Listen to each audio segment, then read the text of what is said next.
Today I was looking to start making a video for Skyrim mods on PS5. I hadn't yet looked into the claims that external assets were now allowed, but I can see that there are lots of mods that should not be permitted on PlayStation as they add new custom textures and assets. After doing some research, it still isn't clear to me what Sony, Bethesda or Zenamax's official stance on external assets is, because there have been no official communications from Bethesda, Zenamax or Sony specifically addressing the mods popping up for Skyrim on PlayStation that use external assets. As far as I can tell, what happened is mod authors found a way to upload these types of mods to PlayStation. Don't ask me how, I am not smart enough to understand the ins and outs of the creation kit, which is the tool modders use to upload mods to Bethesda.net. Seemingly, whoever moderates Bethesda.net, the site that hosts these mods, is not enforcing Sony's policy on external assets and allowing these mods that seemingly have a workaround for using external assets to exist on Bethesda.net. Now, I'm not trying to be a snitch here. I love that PlayStation users are getting these mods. However, I am concerned for the mod authors that are uploading them because, as far as I'm aware, they are breaking Sony's rules. In regards to who would be liable for this, I am also extremely confused because in Zenamax's terms of service for mods, it states the following. If you desire to develop or create one or more game mods, then you will be required to download from a Zenamax website or otherwise gain access via a Zenamax website one or more software tools through which you may create or develop game mods.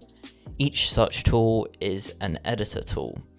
To obtain a copy of or get access to any such editor tool, you will be required to agree to the terms of a separate EULA, the editor EULA. If there is a conflict between the terms and conditions in any such editor EULA and the terms and conditions in these terms of service, the terms in the editor EULA will control over the conflicting terms in these terms of service, but solely for the purpose of the specific editor tool and not for any other purpose. Please review the terms in the editor EULA carefully. Now, the EULA for the creation kit does not cover external assets anywhere. It doesn't mention Sony external assets. It doesn't mention any kind of terms of service for uploading mods specifically for PlayStation. So this is not helpful. The EULA for the creation kit talks about things like not charging money for mods that you create without permission. But yeah, like I said, it mentions nothing specifically regarding Sony or PlayStation, so not helpful. The Zenamax terms of service also states, to the maximum extent permitted by law and subject to the statutory obligations as defined in section 1, Zenamax does not assume any responsibility or liability for game mods or for the removal of any game mods, for any failure to or delay in removing any game mod. Zenamax does not pre-screen UGC, user-generated content, and does not endorse or approve any UGC that you and other users may contribute, provide, post, upload, or otherwise submit via the services. You bear full and exclusive responsibility for your UGC, and you may be held legally accountable for any UGC that you contribute, provide, post, upload, or otherwise submit. This is the scary part. It seems to me that Zenamax are saying they have no responsibility for user-generated content, which according to their terms of service includes game mods. The creator of the mod bears full responsibility. It does not, however, mention that anyone who downloads this content is responsible, as it only uses the words contribute, provide, post, upload, or otherwise submit. In conclusion, from what I understand, downloading any of these mods and using them is seemingly fine. Uploading them is potentially not.